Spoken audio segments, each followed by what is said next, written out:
Get ready. You're about to enter the Renzo Republic.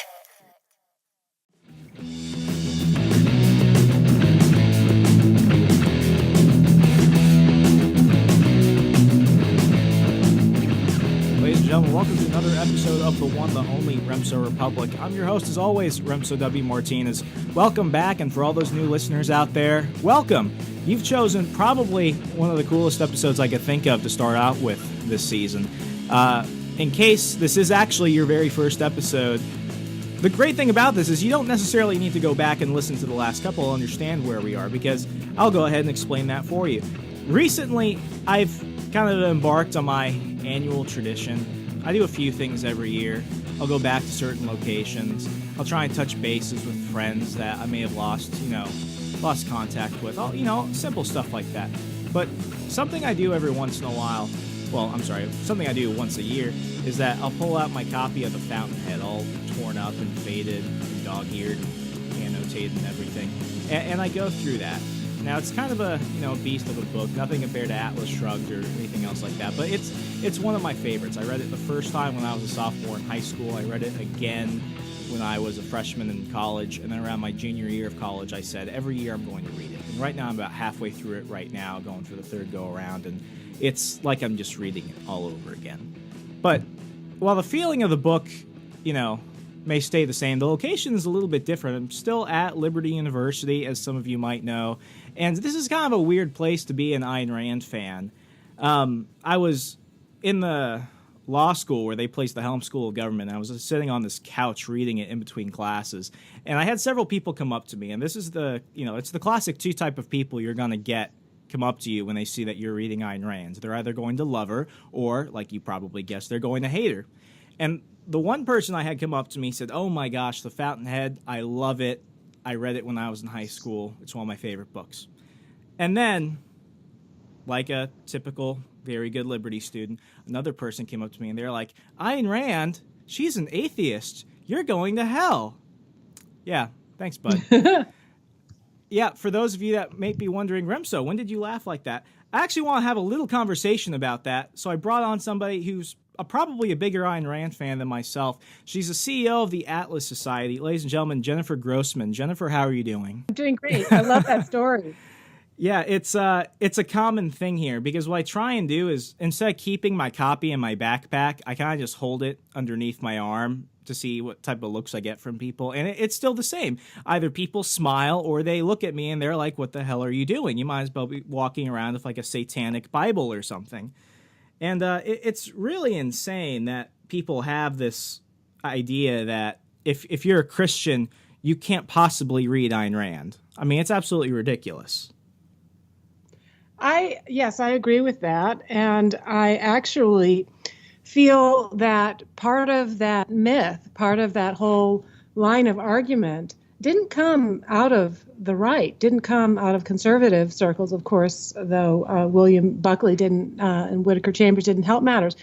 But I honestly feel, not that I'm any kind of conspiracy theorist, but I believe that the people that are most threatened by Ayn Rand's ideas are liberals, collectivists, progressivists, however they want to rebrand themselves.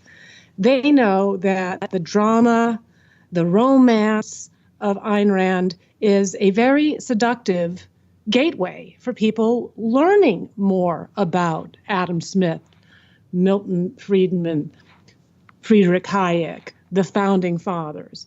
It usually goes that way, that people start with Ayn Rand and then they go on to Hayek or Friedman or Smith, not the other way around. People don't read Adam Smith, Wealth of Nations, and say, "Oh my God, I got to know more. I'm going to go read Ayn Rand." No, they start with the storytelling, which was what she was such a master of as a novelist. And so it's effective. It is historically been a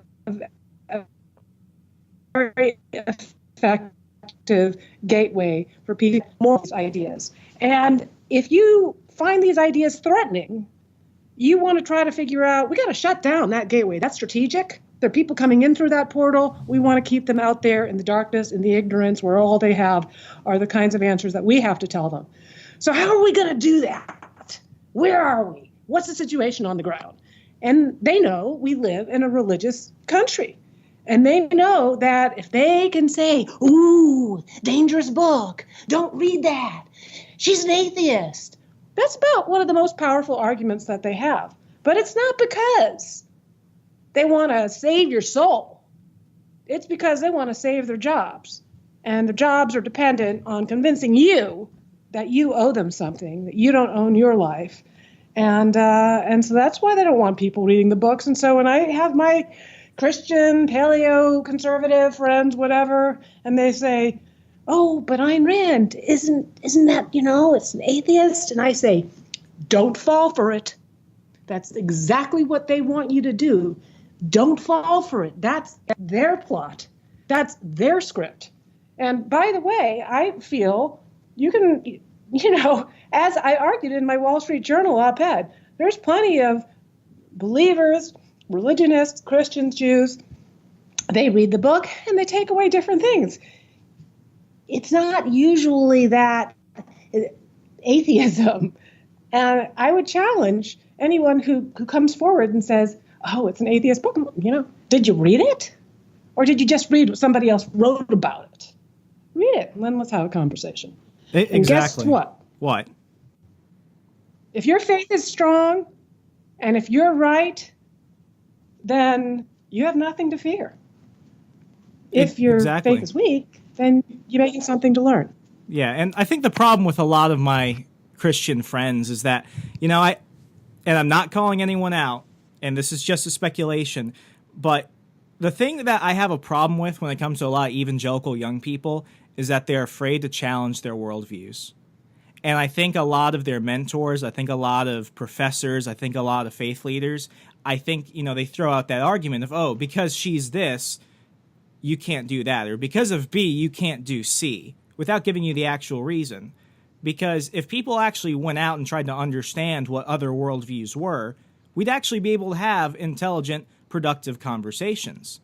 And it's because of this whole, oh, well, 1 minute you're doing this, the next minute, oh, you're going to be, I don't know, doing something else. People are so afraid to challenge themselves because they're afraid to go out and see what other things are, because they're afraid they might be tempted. I was, when I read Atlas Shrugged in high school, before I read The Fountainhead, when I read that, I wasn't necessarily a very staunch evangelical Christian. I was not necessarily a person that was really into religion. I wasn't really a person that was really into, faith and things like that. So for me, it wasn't necessarily that I was doing it simply to combat my own worldview. I had no worldview. And going into Ayn Rand, I actually think that she made me, she really affected how I think and what I think about and how I go out about my life. Because what she did was she forced me to actually confront my own worldviews. She made me confront things that I didn't have a stance on. And things that I did have a stance on, she made me reevaluate it. And most of the time, I agreed with her. On other things, I didn't. But overall, I think I'm a better person because of Ayn Rand. And I'm no less of a Christian than others because I choose to read not just one of her books, not just two of her books, but I've read almost all her books and nonfiction pieces. I mean, people are afraid of challenging themselves. Beautifully put and well said. And I think that one of the things that anybody can take away from Ayn Rand, and including liberals who love her book, is the commitment to reason, and is the commitment to critical thinking, and is the commitment to independent thought. And yet I will tell you, my friend, that this failure, this foible of being afraid to challenge one's own views, of wanting to just blindly follow what is the handed down wisdom, is unfortunately a plague that affects even objectivists themselves, that they only want to listen to or hear what they've been taught or what they've heard secondhand, and they don't want to go back and think critically. But that's why, again, I say that if we are right, we have nothing to fear, and if we're wrong, we have something to learn. And I believe that one of the reasons Ayn Rand resonates so much in this country is because she wanted to promote a world in which there would be a diversity of views. That's why freedom is so important. That's why we have freedom of religion. That's why we have freedom of speech. And, you know, what a shame if we don't take advantage of these freedoms that our founders and so many of our vessels. And by the way, you know, it's not a package deal. If we went back and examined every nit and foible of some of our founding fathers, you know, we'd probably find a few things that were pretty objectionable. But that doesn't mean we can't take away a lot of good, or that they didn't leave us with documents that are essential to our. Exactly. Jennifer, we're going to keep this conversation going, but first we're going to go ahead and hit our first commercial break. Folks, hang on tight. You're listening to the Remso Republic. We'll be right back in a moment. The voice of the Liberty Generation, Remso W. Martinez. Take the show on the go by subscribing to the Remso Republic on iTunes, SoundCloud, Stitcher, TuneIn, Google Play, and YouTube. Don't be left out. Hey everyone, the Johnny Rocket Launchpad is Liberty. Each week we strive to bring you the best guests in talk radio. The Johnny Rocket Launchpad delivers weekly interviews of noteworthy politicians, experts, and activists. The Johnny Rocket Launchpad is bringing the party to the Libertarian Party and launching ideas in your direction. Check us out at johnnyrocketlaunchpad.com. You can hear me, Kurt Nelson, and the beautiful Heather Nixon talk about the ideas of liberty, rock and roll.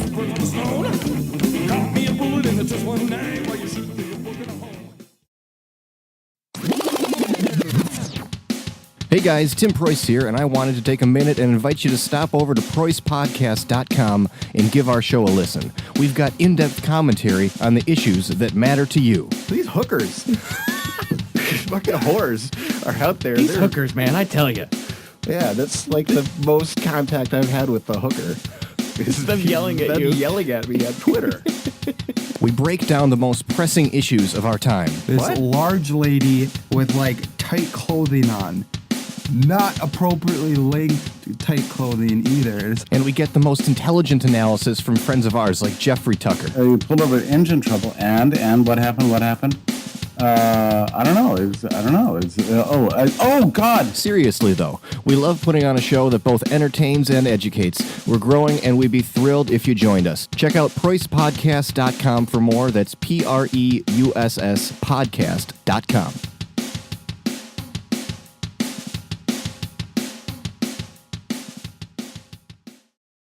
Make sure to visit libertarianwingmedia.com, where you can find articles written by libertarians all over the world on all of today's issues.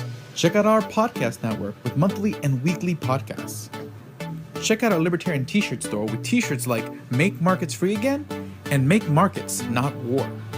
And you too can become an author at Libertarian Wing Media and write what you want when you want. Just email alexmerced@alexmerced.com. Thank you very much.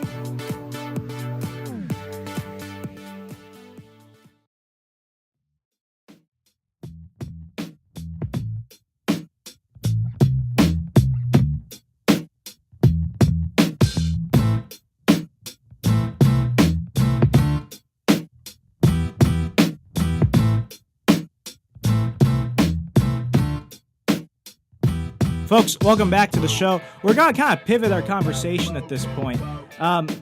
Jennifer, one thing I love about what you and the Atlas Society are doing is that you're actually making Ayn Rand fun again. And I say this from a person that remembers what the early days of social media were like, where you have your libertarians and objectivists on one side, and they're arguing about white papers, and they're arguing about, long, complicated theories you have to go spend hours on Wikipedia trying to figure out. But what you and the Atlas Society have done is you've made it fun. You've made it engaging, whether it's your projects or the contests that people can enter, the motion comics and Trivia Tuesday you guys do. You're making it fun again. Is that your strategy? That is absolutely my strategy. How did you know? How did you find me out? No, that is my strategy. And do you know where it derives from? Where?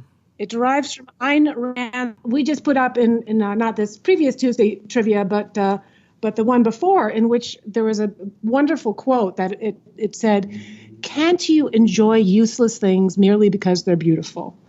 And it was by Kira in We the Living. And that was was being a little impish. I was having a little bit of fun because some of the things that we're putting out, they are comic, they are funny, they are edgy, okay? And objectivists and some libertarians, my Lord, they're so serious. Sometimes I think they're depressed. And I'll put out some fun things every once in a while, and people will say, oh, this is trivial. Oh, this is just, shows no respect. How dare you? We should be doing more of the same stuff that has completely run us into the ditch. And I said, it's supposed to be fun. Life is we're supposed to enjoy ourselves. We're supposed to enjoy ourselves. And Ayn Rand said, A is A. She said, reality exists. And, if you want to command reality, you must obey it. So you look around and you see, first of all, who do I want to talk to? I want to talk to everybody. I want to talk to religious people, atheists, liberals, conservatives. I want to talk to objectivists. I want to talk to true believers. But the people that I really, really want to talk to are those lucky people that have the adventure of Ayn Rand yet before them. And those people are usually younger. Okay, what language are they speaking? Are they speaking Martian? Are they speaking French? Are they speaking Latin? Where are they talking to each other? How are they talking? Well, they're on Instagram. They are looking at graphic novels.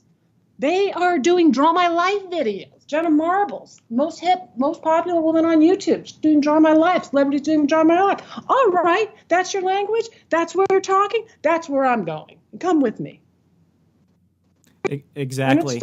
Yeah. It's so much fun because that's the thing that a lot of my really non-political friends constantly try and remind me. They're like, you know what? It seems interesting sometimes, but it's just so dark and gloomy. Doing this, actually speaking the common language of people, that's how ideas go. That's how people actually engage with the content, because that's something that, like you said, some people still don't get. And I've been in environments like that where it's like, why are we pushing out like 13 million white papers that maybe 2 or 3 people will read and no one necessarily gets interested about, when you could just put up a funny video that explains the exact same purpose you want to fulfill in layman's terms, and it can reach millions of people. You're getting the same purpose accomplished, but you're doing it in a way that's effective. And I don't know whether it's because people are afraid of effectiveness. I don't know if it's because of that they're just stuck in their old ways, or if it's because they genuinely think that doing the exact same thing over and over and over again, regardless of the amount of times you failed, is going to work. Because after all, that's insanity. Yes, that's true. That was the definition of insanity, doing the same thing over and over again. Result. But, it also means taking risks, and we are taking some pretty wild risks. And look, I'm not a stranger to the fact that I've got a controversial product here. Ayn Rand is, as you know, love her or hate her.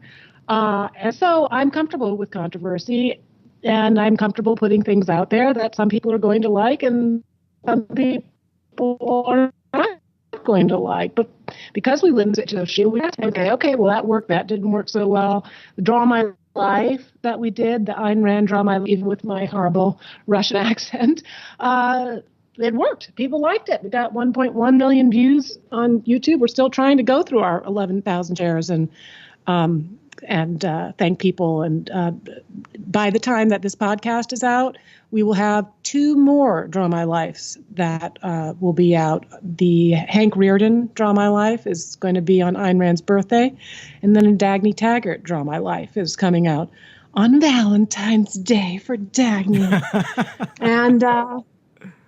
And then we're going to do a graphic novel. We're going to do a graphic novel of Anthem. And we are open for other ideas. Jennifer, we're going to go ahead and wrap up the show. But before we do that, we're going to go ahead and hit our final commercial break. Folks, hang on tight. The show's not over yet. We'll be back in a moment. We'll be back shortly. Stay up to date with the latest news and updates by visiting remzorepublic.com. Make sure to subscribe to all the podcasts on the Libertarian Wing Media Podcast Network on Google Play, iTunes, and Stitcher, such as the Alex Merced Cast, with interesting interviews with interesting people every week.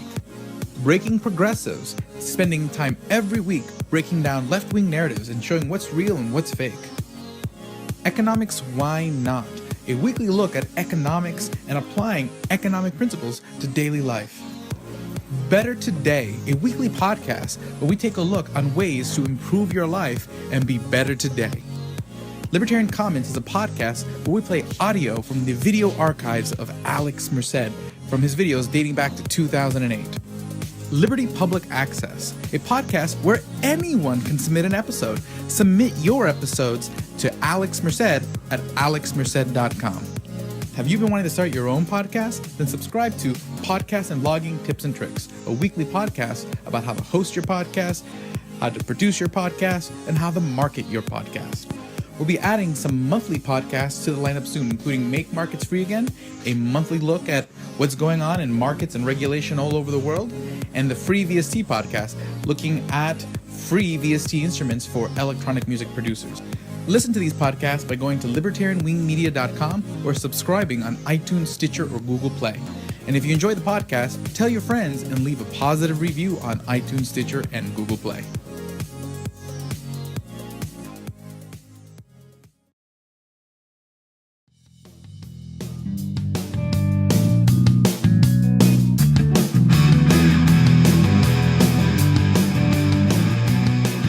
Ladies and gentlemen, welcome back to the final segment. But before I kind of wrap things up, Jennifer, I saw that cosplay interview you did with Jeffrey Tucker, and that was that was hilarious in a good way. I mean, it's like what we've been constantly bringing up so far. We need to find fun ways to push these ideas out there. And I'm just curious, whose idea was it to do that? Was it yours or was it Jeffrey's? It was definitely my idea. It definitely was my idea. Well, actually, I will say even more so. It is my friend Jim Pinkerton's idea. So Jim and I worked together in the Bush 41 administration, and he saw the first Ayn Rand Draw My Life video that I did, where I was just, I was narrating and I was drawing it, but I wasn't on camera. And he said, you got to go all the way with it. And I said, I'll do it. And so I started, practicing and worked with a speech coach. And then, I've known Jeffrey for years, and he really admires Ayn Rand and really appreciates, not an objectivist, but appreciates her tremendous contributions to the canons of liberty. And, of course, goes way back with Rothbard and that whole history. And so I called him up and like, hey, Jeffrey, will you do this? Sure, that sounds like fun. And then I'm boom, boom, boom, call Newsmax, get it all set up, get him a ticket. And then he shows up and he's like, what have I agreed to do? Or he was like, this is great. When can we do it again? And I said, well, we will do it again, but we're not going to do it again for 45 minutes. Oh, my God. I was like, I started out with a bad Russian accent. And I think I ended up sounding like a Pakistani or something.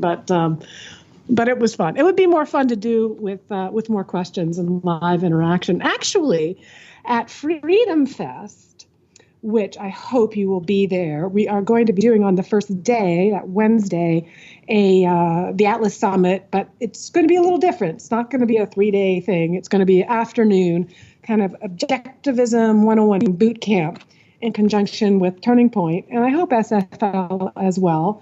And then later on, during Freedom Fest, Mark Skousen and I will be doing a mock debate. Now, his whole thing is dressing up as Ben Franklin. So it will be Ayn Rand and Ben Franklin. Wow. So that'll be interesting. That's like one of those epic rap battles of history or something right there. We've never thought of putting those two toe-to-toe against each other.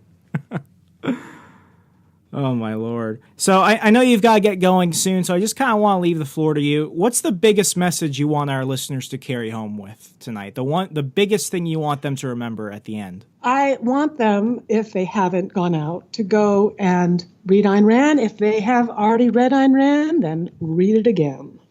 We have reading groups going on. I myself will be doing a reading group of We the Living. David Kelly is doing a reading group of Atlas Shrugged. Our artist in residence, Michael Newberry, is doing a reading group of the Romantic Manifesto. Read it, criticize it. Come join us on the Atlas Society Facebook page and Instagram.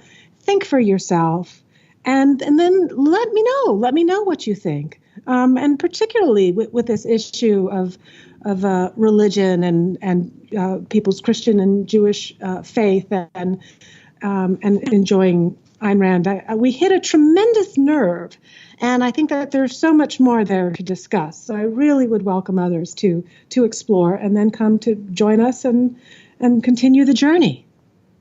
Perfect. Jennifer, thank you so much for coming on the program. It was an absolute blast having you on. I loved it. Thank you. Not a problem. Folks, you heard her. Go out and get a copy of Fountainhead. Go read Anthem. Go, spend an entire summer in a cabin somewhere reading all of Atlas Shrugged and just devour it up. Because whether or not you love her or hate her, if you don't read her, you don't know her.